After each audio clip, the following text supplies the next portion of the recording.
So West ইন্ডিজের বিপক্ষে বাংলাদেশের 16 সদস্যের স্কোয়াডের নাম ঘোষণা হয়েছে কি।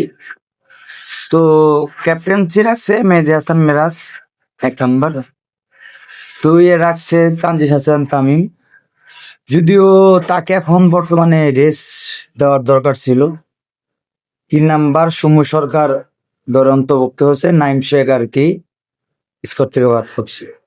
4 অপরিচিত সাইব হাসান, 5 শান্ত, 6 নাম্বার তৈরি 7 নাম্বার মাহিদুল হাসান অঙ্কন। এই প্লেয়ারটা একটু, যদিও ওকে চান্স দেওয়ার দরকার, তা না দিয়ে জাকির আলী শামীম পাটোয়ারি বারবার দিচ্ছে। 8 নাম্বার আছে জাকির আলী, সে থাকবেই, সে চিংগাম বাবা থাকবেই, তাকে রেস্ট দেওয়ার কোনো দরকার নেই। 9 নাম্বার শামীম পাটোয়ারি, 10 নাম্বার নুরুল হাসান সোহান, 11 নম্বর রিশাদ হোসেন,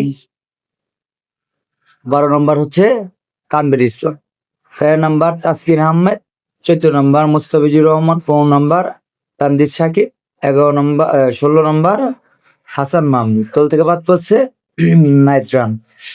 যদি এই জায়গায় আপনি